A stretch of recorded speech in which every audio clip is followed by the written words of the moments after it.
Die Stimmung ist todeskrass, die Musik ist krass.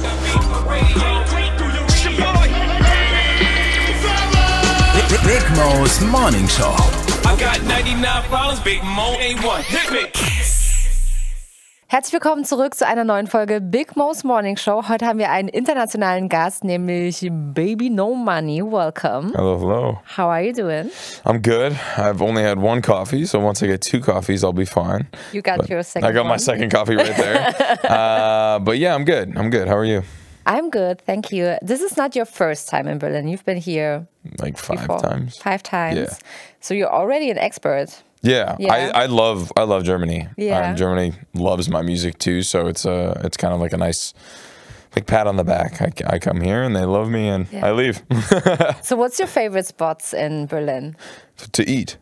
In general, where do you like to hang out? Where do you go clubbing? If you do. I've been to Kit Kat. But honestly, like the number one place in all of this city, in my opinion, is this brunch spot called Annelies. Mm-hmm. It's just nuts. I think it's the best brunch in Europe. I don't know where it is exactly, but it's near this park that you can go buy drugs. We Which have is a lot. We have a lot of parks where you there's can buy a lot of drugs in and there's a Berlin. lot of parks. Yeah. Yeah. But like I remember one of my sound guys was like, yeah, I used to live here and like this is the park where everyone goes buys weed. Görlitzer Park? Yeah, Görlitzer. Görli or Hasenheide? I think it's Görlitzer. Görli. Okay, so in Kreuzberg. I think so. I don't know. Annelies, it's like Annalise. Annelies. Yeah. But they have this like breakfast sandwich with the best. It's like a McGriddle from McDonald's, but it's elevated, and it's the most gluttonous thing in the world. And you look at it, and it's just like perfection. Yeah. And everything else on the menu is incredible. They have like a kohlrabi salad with like Parmesan on top, and it's fantastic. It's kind of like you're eating like refreshing pesto. But I'm a foodie, so Yeah, I like I hear that. I really love food, and it's one of my favorite things to do. It's like one of the main reasons why I tour is one to like make my fans happy, and then two just eat a bunch of food that I love, and like trying different cultures' foods and like traditional foods is like the best way to experience a culture, in my opinion. So what's the best kitchen? Which culture has the best kitchen in your opinion? I haven't spent enough time in Paris or in France to like experience like the culinary like excellence that Yeah. like French culture like brings to every genre or of cuisine, quite frankly. But I would say the best time I've had where I like walk into anywhere and it's just perfect is just in Japan. Yeah. Like Japanese food, in my opinion, is right up my alley. I really love Asian cuisine. Although my cousin, we were in Munich and he took me out to a Bavarian restaurant. Yeah. And we had, what was it? It was like this pancake cut up. Emperor's bullshit. What? Emperor's bullshit is like the direct translation. It's like a pancake. Apfelstrudel? I'm not too sure. Kaiserschmarrn. Yeah, Kaiserschmarn. Kaiserschmarrn. Yeah, okay. Yeah, that was yeah. amazing. I was like, there's no way that this is like, it was perfect. It was like the best thing I've ever It looks like eaten. a mess. Yeah, it's a actually. mess, but it's Yeah. delicious. Yeah. And then I had like the mac and cheese. But it's like, Käsespätzle. I'm I love addicted it. to I love it. Käsespätzle. It was It's the amazing. I best. had amazing schnitzel, Yeah. pork with pork rind Yeah. and like crackling on top. It's German fantastic. kitchen is good. Yeah, super good. Yeah. Super like, you eat it and you're like, okay, I'm going to bed. You know what I mean? You have to. Yeah, you have to go to bed. And I was drinking some nice beer too, which I don't really drink that often. Also Durham here, holy shit. Like Berlin has the best. It's döner. incredible. Wow. It's unbelievable. Yeah, I went to some random spot last night right after the Tyler show. Yeah. And I was like, oh, I was savoring every bite. It was just it's so well rounded. And The best spots are those who look like trash. Yeah, exactly, actually. exactly. Yeah, when it comes to döner in Berlin. The greasier they are and the more sauce they put on, it's just fantastic, So you ask your community on Instagram what to do in Berlin, that you are here now. And I checked the comments, and actually most people said you have to eat döner and you have to go to Kit Kat. But you did already? I've done Kit Kat in the past. But I mean, I don't really like clubbing when I'm on tour. Yeah. Even going to the Tyler show last night, I was kind of like, oh, I probably shouldn't have done that because I'm exhausted. I'm so jealous, though. It was really good. Oh, honestly, I love Tyler, the creator. He's so inspiring. It was very, very sick. I found it just like very enjoyable because every single movement that he had, none of it felt unrehearsed. Yeah. Which is like very Tyler. And you know, I took a lot of inspiration from it. I was like, oh, you know what? I know I don't have a budget like this for production. I don't. But there was a lot of moments where I was like, oh, that could be easily replicated for free, basically. And I found a lot of notes that I told my team, and I was like, this is something that we should definitely be doing, and I wrote it down. And I think that he's a really good person to look up to for that because it's just pure creativity. Also his music videos and everything. Yeah, amazing. It's amazing. Yeah, he's a genius for sure. Yeah. I don't know if it's all him. It probably isn't because it's like there's only so much brain power you have in a day, but I've been told that he's very, very hands-on in a bunch of things. Yeah. And I've always looked to him as a creative model because he does his creative very, very well. And shouts out Tyler. Do you often go to concerts of other artists? Not really. I don't really listen to much music. My team was like, yo, can we get Tyler tickets? And then I just asked my management. I was like, yo, could we ask? Because we're repped at the same agency. Yeah. And they were like, yeah, sure. So, yeah, but I don't really listen to much music. My music runs my life, right? So I'm very music oriented. And I go to a show or I go to a club and I'm like, I don't really want to be here because this just reminds me of my like work days. Yeah. So I actually like prefer silence and like ambient music or like just jazz. But yeah, I don't really go to many concerts, no. And if I do go to a concert, it's kind of like just market research. Okay, so what was the best or most inspiring concert you went to? I mean, honestly, last night was really sick. Yeah. I really, really liked it. It's not something, I don't ever want to get that popular because I feel like it would actually impede on my lifestyle. Even yesterday when I was going to the show, there was tons of crossover. A lot of people recognized me. Yeah. And I was like, yeah, it's becoming like this. Yeah. And I don't, obviously I'm incredibly grateful to be in the position I am in. And I know that. And when I see people on the street and they recognize me, it's amazing. And it's so beautiful to be able to do what I do. But sometimes I'm like, damn, like I'm like slowly losing the ability to be anywhere without being recognized. And it's a really, really fascinating, interesting psychological experience that I'm having to deal with because I don't feel like a lot of people have to deal with that or like even have like remotely the like decision to deal with that. But it's cool. It's obviously every single time someone comes up to me, they are the reason why I'm able to do this. So I pay it forward always. But yeah, something that I found really, really inspiring was just like, once I get a budget like that, I'm going to have like 40,000 lasers. And I'm going to be projecting like penises in the sky. I cannot fucking wait to just be like, yes. Like someone's going to come to me with a stupid idea and I'm going to be like, yes. $10,000 on that, $20,000 on like a floating like baby harness that can like soar me around the sky. Like I was just watching it and I was just like, this is so inspiring that he can make anything happen with a budget. Like you can, when it comes to a production like that, anything can happen basically. And it's just so awesome that I may be able to get to that point and just put a bunch of money in people's pockets and just be like, yo, let's do the dumbest shit possible. And my fans will eat it up. I just literally cannot wait. I just can't wait. It would be amazing. I've always wanted like guns with edamame beans in it and just like shoot the girl, like pour edamame beans on people. Like the money gun. Yeah, you know, like the money gun but beans. Yeah, it'd be amazing. Can I join your team? Yeah, I want to do stuff like that. So basically, what my ethos of my team is like, if you're not having fun, just don't do it. So I have my visual guy. He calls me one day. He's like, yo, I just took a bunch of Adderall and I'm drinking a bunch of like Smirnoff ices and I'm coding a video game for you right now. I was like, all right, man, go ahead. And then I played the video game and it's literally just a video game based kind of like Pokemon, but you go around and there's a drama within my team. And I'm like, bro, this is so fucking accurate. It's so funny.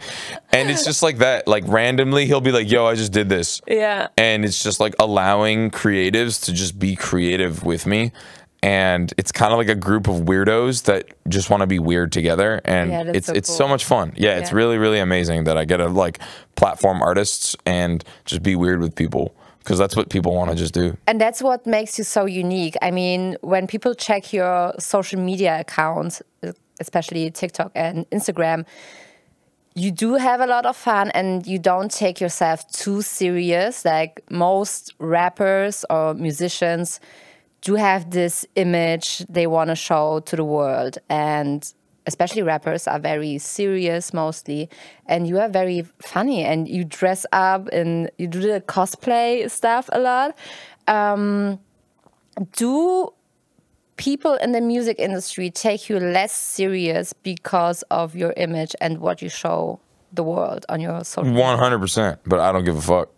Because whether or not they do, I outstream them. I have more fans than them. It's not an ego thing.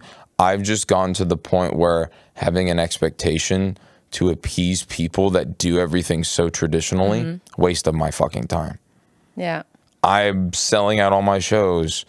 I am independent. I have a streaming catalog that has billions of streams. I just like, some points, I used to get frustrated when people wouldn't reply to me, but now I just don't reach out to anyone because it's literally a waste of my time. And I'll just do whatever I want to do. And I think people get caught up because in the raposphere, people get so caught up with trying to like be something that they're not. And I'm just doing, like literally I'll film a TikTok and my TikTok guy is like, yo, what should we do? I'm like, I don't know, just video me and then we'll just put a caption on it, fuck it, and I'll post it. And I don't think about it. And then occasionally it's just like millions of views. And it's like, people are clearly liking exactly what I specifically do. And like to say it as modestly as I possibly can, it seems like it's working. And I don't, like I put less effort in and there's more people enjoying it. Oh, I forgot to take my antidepressants today. Oh my god! No, it's all good. I'll take them later. I just realized I had a brain zap. Yeah. And I was like, oh, that's why.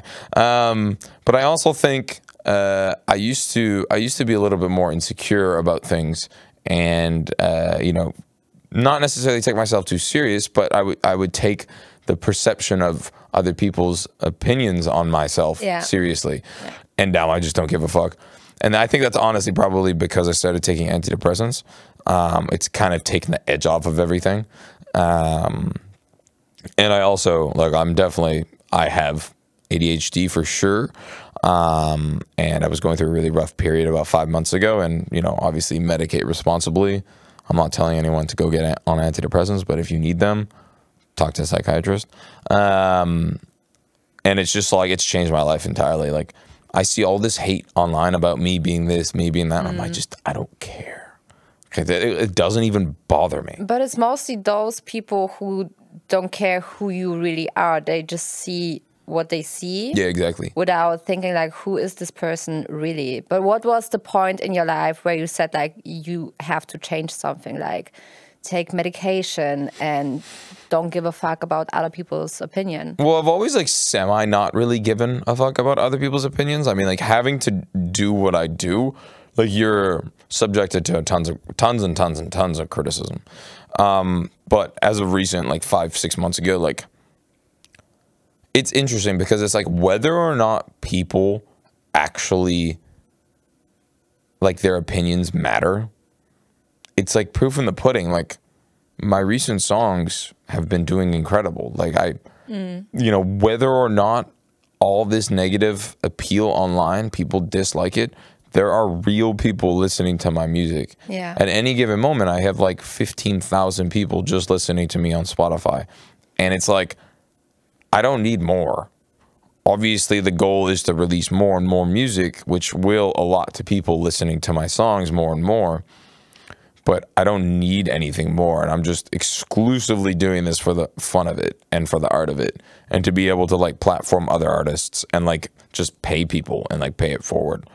And I think through that, it's kind of like a winning cheat code because I'm just spreading love and positivity. And through love and positivity, people will come back to it. And it's like, you know, all I want to do is just help the world. And like, that's the only thing that I'm on this planet to do. And it's like, if I were to die on a plane going to XYZ, c'est la vie, I feel like I've done enough of an impact that positively that I can rest happy. So, yeah, as long as I don't break my body, because then I would rather just like fully like explode than having to deal with like pain, like physical pain. Yeah. Because then, but hey, we're already here. Did you know that we are in the Mental Health Awareness Week?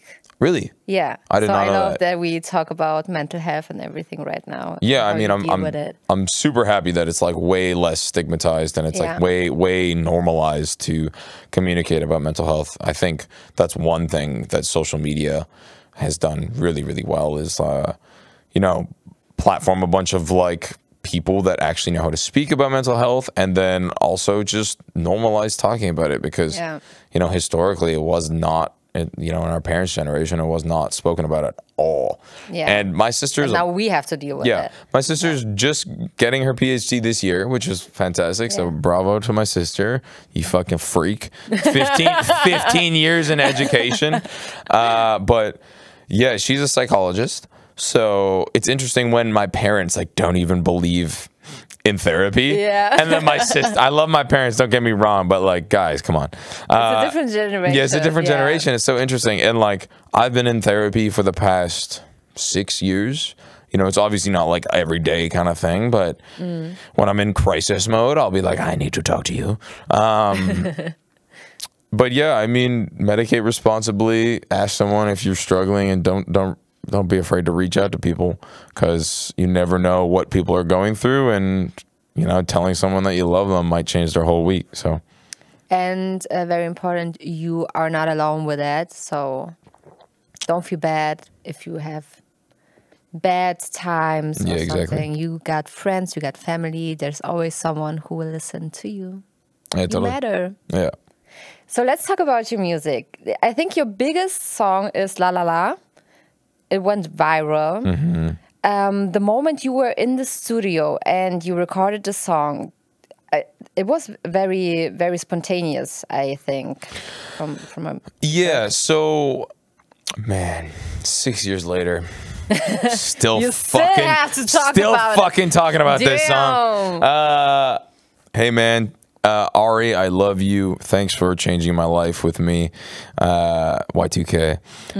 Basically, I get in the studio and I was like, hey, man, my music is very like hard to digest live. I was like, let's make the simplest song I've ever put out. Yeah. And it's crazy. When the Beatles were making the simplest music, you never thought that simple music would, you know, really. It was interesting, too, because at Tyler last night, all of his biggest songs are just the repetitive ones. And it's like, if you guys, if anyone's making music and they want to make music, just make repetitive music. I promise you it'll work. But yeah, interestingly enough, he just started playing a melody And then I just hummed this melody. He's like, "That's good. Go rap it." I was like, "Cool." And then I got into the booth and I forgot. That singular take was actually real. And then we just didn't know if we were gonna put it in the song. Like did I really just forget that melody? Yeah. Sorry, the massive coffee burp. As you can see, I'm very inclined to talk about La La La still. It's not only been my thing for the past. No, you're totally good. Okay. It's funny. I always meme that I hate the song, but obviously the song changed my life. But like at surface level, when you see me, like, oh, I wish I could go back 6 years and unwrite the song, and then you have like 15,000 comments of people being like, "But the song made you, bro. It's your best song." Just funny. Yeah, it's very cute. So yeah, I mean, it was that one singular take that went into when I popped off, and then I like kind of stopped, and I was like, "Yo, that was cool. That sounded really interesting." Yeah. And we basically just didn't really know if we wanted to keep it in because the fundamentals of having that at the intro of the song is so like unorthodox or like not traditional. Because music is, if you fit the music bill and you do the exact same thing that pop has like given you and like do the recipe every single time, it will work. But I kind of go against the grain as much as I possibly can. So it worked. Yeah. But what I wanted to know is, the moment you recorded the song, did you had like a gut feeling that this is it? This is the song that will be big and people will know you? I mean, yeah. So when we wrote the song, I remember Y2K was like, "Let's stop writing the song. Let's go take a break." Because he was like, "We can't fuck this one up." We didn't expect the level, like the magnitude of how popular it would get. Obviously, no one could. I remember, I think we had a discussion. I was like, "How big do you think the song will realistically be?" He's like, 30 million first year. And we did like 26 million in the first like week. So yeah, it was insanity. Yeah. So yeah, no one can gaff tape. No one can. Yeah, I'm just gonna put this right there. No one can really like expect like a hit like that. Yeah. I mean, that was the first song I really promoted. But it actually kind of like fucked me up a little bit because I never really had any idea how to. My expectations of my music afterwards were like super out of whack, like completely just out of whack. You know, I thought all my songs would do something similar, but there's just no way. I haven't even had a song that has come close to the popularity of that song. Yeah, that's basically it. But did you feel like a bigger pressure for the following songs? Yeah. I mean, when you have more eyes on you, no one really. There's no handbook on how to deal with, you know, popularity. Yeah. I'm really happy that I had a catalog beforehand and I was doing it for a while because it felt like now's my time. You know, I was making music for 5 years before I had any success like that. And in that moment, I was like, cool, I think I'm mentally prepared for this. Let's do this. And then none of my songs did well for like 3 years or like 2 years after. And then I had Edamame, and that song was like a pretty large success. Yeah. But yeah, no one really tells you how to deal with that. And, you know, I think if I only had that singular song, my ego would have been blown out of proportion. But I was like, nah, this is my time to start working. And, you know, I was super head down. I was making a good wage prior, but like that kind of just like blew everything out of proportion. And yeah, I every single time I see like a new artist like pop up or like pop off, I'm just like, look, reaching out for your own sake. If you have any questions, if you're still independent, let me know. Like, I'll just like provide as much information as I possibly can, because no one helped me, and I learned some things the rough way, and you know, it's all a business in the end of the day. And that's something that I did not realize as much is like my product, my personality, which I put into my music, is just literally commercialized like money for people who are at the major labels and stuff like that. So when I was going to all the major labels, like they were talking to me, they were like, literally, I was just like a product to them. Yeah. And I find it interesting because fundamentally now I get it. Like I am, like I don't really care. My music is like a product to people. And that's why I stayed independent. I just didn't get the good vibes from people. Like people, they just don't care for the person behind the music, whereas my fans do. You know what I mean? And it's not about numbers. it's not. Yeah. It's all about numbers, unfortunately. And yeah, that's why like I just like don't care. I'm just gonna do me because so many people try to just like break the. Nah, my brain kind of just turned off there. I got a zap again. Yeah, I don't know. It was a really, really interesting experience. I think the greatest takeaway was like my mom and dad were really happy.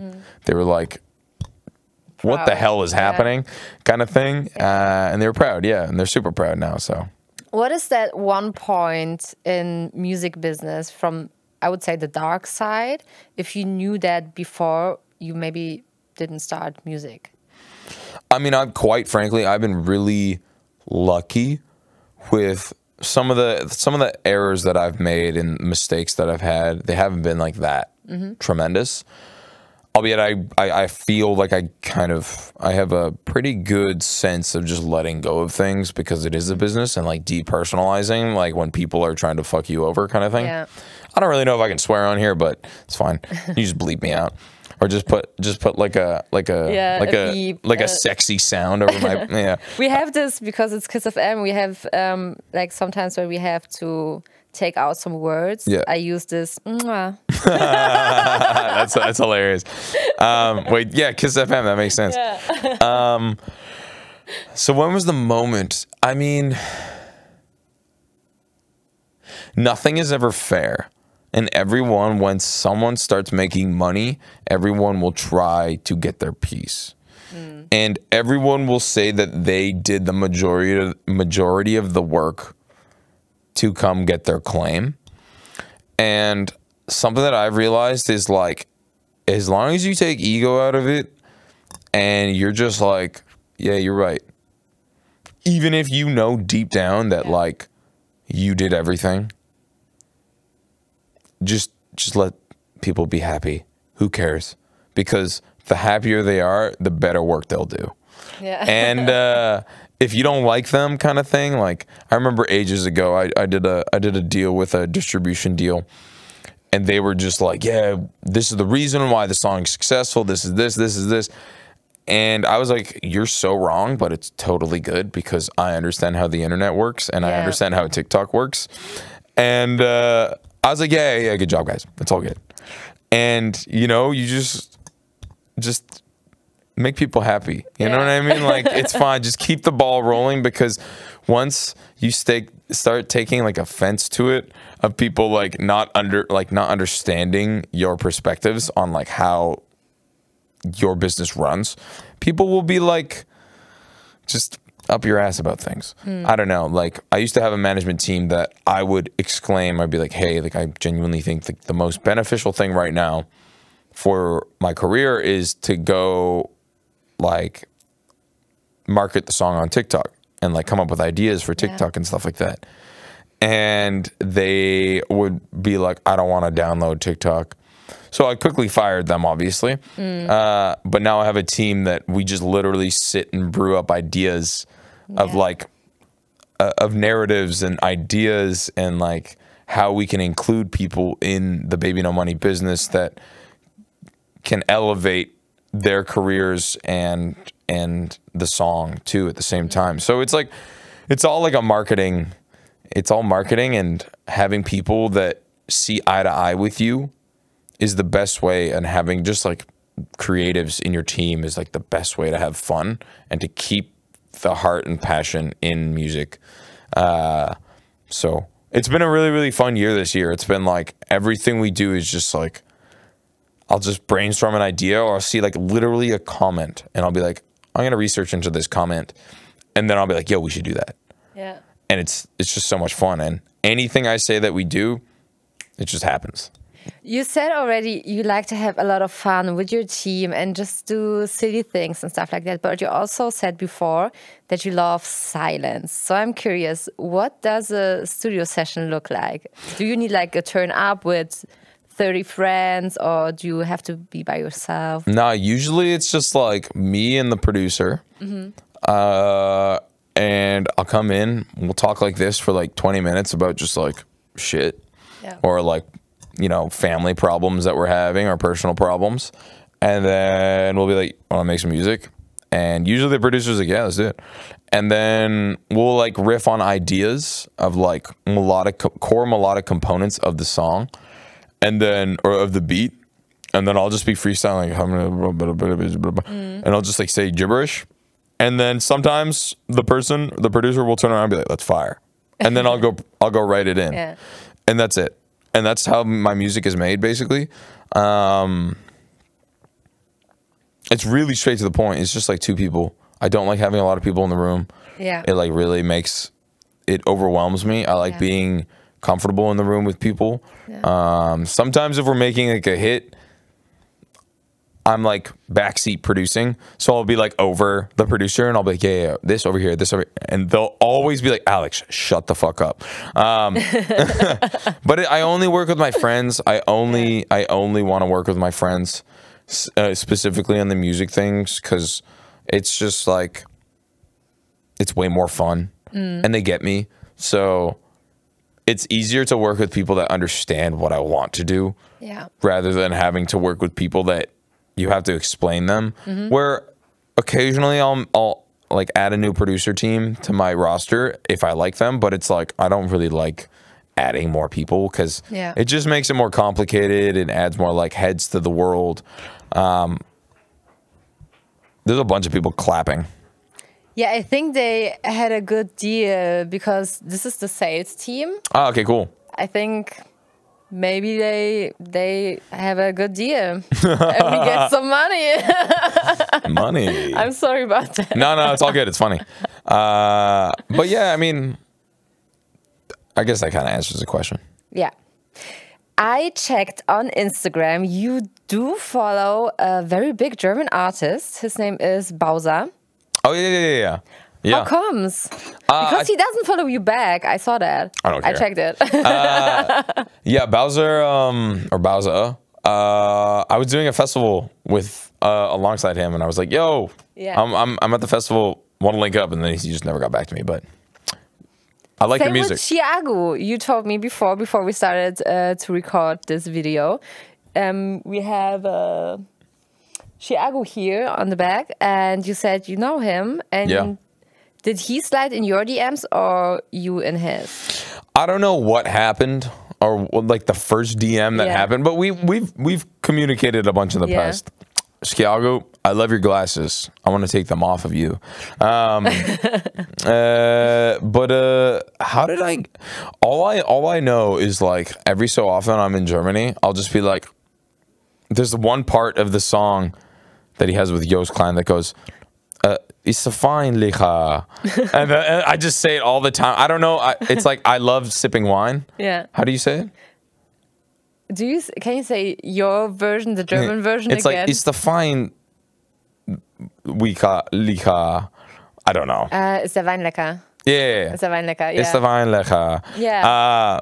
But yeah, in his song, that's just like it just comes back in my mind all the time. Do you speak a little bit of German? I mean, you've been here before. In my recent song, Boom, I say, ja, das ist gut, Actually, my family is from Poland, and my cousin still lives in Poland, and they have German classes in school.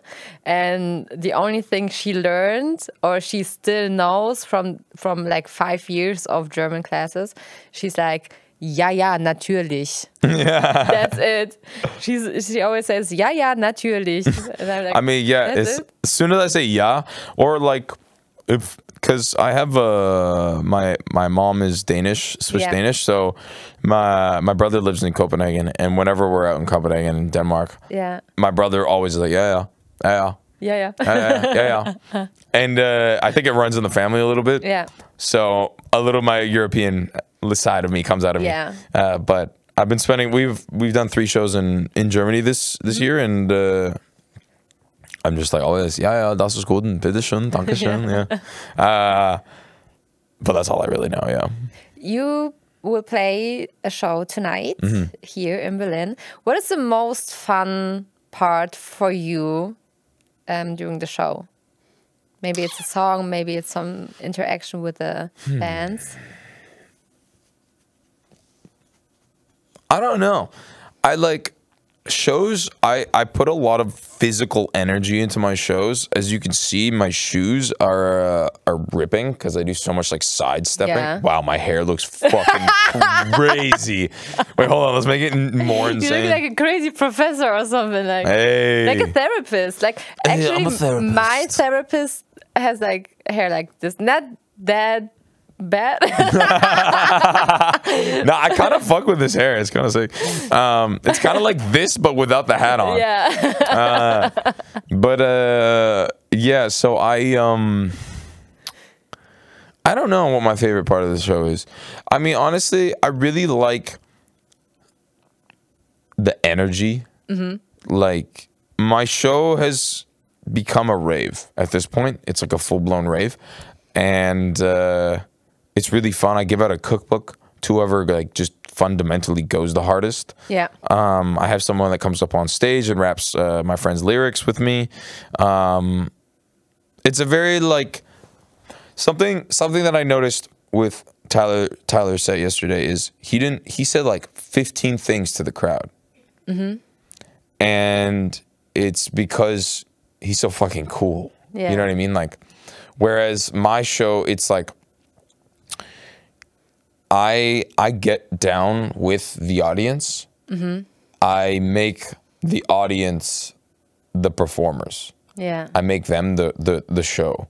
And it's something that I've always recognized that I've really enjoyed with shows is when it's very interactive.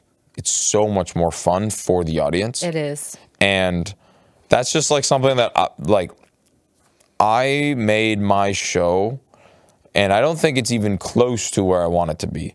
But I've made my show an exact depiction of what I want a show to be. Because whenever I go to shows and like the performer just performs their songs, it's like, I love live music, but it's like, why wouldn't I just want to go listen to that shit on Spotify? Yeah. You know what I mean? So yeah, every single song basically has like an interactive moment. And my fans, they eat it up for sure. And yeah, it seems like people have a lot of fun when they come to my shows. But it's like a full-blown rave, and I don't think people expect it to be a rave. Yeah. So I have a bunch of lights, a bunch of strobes, a bunch of lasers. So it's a good time. Are you coming tonight? You're invited if you want. Yeah, no worries. I'll be there. Yeah, easy. Yeah, it's a really, really positive experience. Yeah. I make it very like a loving, like enjoyable experience. I don't really know how else to put it. It's just like, it doesn't matter that I'm on stage. What matters is the people in the crowd, kind of thing. Like that's the vibe I try to give, and I make sure that they know that like I can't do this without them. Yeah. So yeah, it's a really good time. Yeah. And one day you will have a lot of lasers with penises all over the place. Penises. So you are a huge anime fan. I need a boot camp because and I'm not sure if this is anime or I guess. I watched One Piece and Naruto, but not all of it. Anime, I actually like, I'm not that educated, but anime, I think as a whole, is just like animation. So like, yeah, I mean, if you're watching like an animated series, and I think it has to, I don't know if it has to descend from like a like culturally like an Asian culture. I don't know necessarily if that classifies anime. But I think so. I'm not actually too certain, so don't quote me on it. But I mean, yeah, like there's tons of animation, and I honestly think that like Hunter x Hunter, which is like an animation series that has better writing, screenplay. Well, I guess no screenplay, but like writing than most TV shows I've ever seen in my entire life. Okay. I think a lot of people like kind of look past it, but the writing is absolutely genius, and it's also like the art direction for some of these animations are fabulous. Like it's years and years and years of drawing and like artistic. Like the artistic and like, oh, my brain just turned off again. It's just fantastic. I don't know. I think people need to get into it a lot more, and I think it is becoming way more normalized to watch anime. And it's just like, why wouldn't you want to watch something that is good? Yeah. I don't really watch too much television, period, or too much TV. I love doing things that give stimulus back. And a lot of the time, like watching things has no return in stimulus. So I typically just play like video games a little bit more than I do watch things. But I also just kind of just work 24/7, so I don't really give myself time to relax and do that. Like I watched an episode of Severance, and I was like, I really like this. Severance is a really, really good show. It's super well written. It's like the idea behind it is incredible, and the art direction and the cinematography is like perfect. Yeah. And I was like, I want to watch this, and I still only watched one episode, and it's been 2 months. So I just don't give myself time to do anything other than work. Yeah. But that's because I love my job so much. But what is the free animes you would recommend? Hunter x Hunter. I mean, if you want a long one, Dragon Ball Z or Naruto and One Piece, like they're so long. What else? Demon Slayer is like a really good one if you want like an introduction. Full Metal Alchemist. Dandaran. They're dropping a new season, I think, in July. JoJo's Bizarre. I mean, like, there's so many. Okay, so I got some now. Yeah, there's so many. And it's just like, enjoy it. If you want, if you ever play League of Legends or any Riot video games, Arcane is a really, really popular one. Yeah. It's like set in stone in the like gamer sphere, and Riot Games is like a massive game company that developed a TV show called Arcane, and it's super well done. The art direction is beautiful. Yeah, those are my suggestions. Yeah. Maybe those who watch it on YouTube, you can write down in the comments your favorite animes. Yeah. So you will see the comments, and maybe you will get some new inspiration. So you will play the show tonight here in Berlin. What's next? Like, what can we expect from you in the future? Besides penises all over. I am going to spend a lot of time this summer writing my album. I have like a bunch of music finished right now, but I want to make a bunch more and then choose a bunch. So I don't know how I'm going to roll this album out, but I have a very unique idea of promoting it. And I am excited to basically break the tradition of how music has been marketed for years. And I am going to break the internet for 6 weeks straight. And I just know for a fact it's going to happen because we are planning it now. So it's going to be an interesting like third quarter, because I think I'm going to have like research papers written about marketing after this. Yeah. So I'm excited to see what my body can take with regards to my energy span, but I'm going to, I think, wow the world with something that's going to happen by the end of the year. So nice. Yeah, I'm really excited. Cool. Thank you. No, thanks for having me on. I appreciate it. Baby no money, baby no moolah. Thanks for being here. Yeah, I appreciate your time. Die Stimmung ist todeskrass, die Musik ist krass.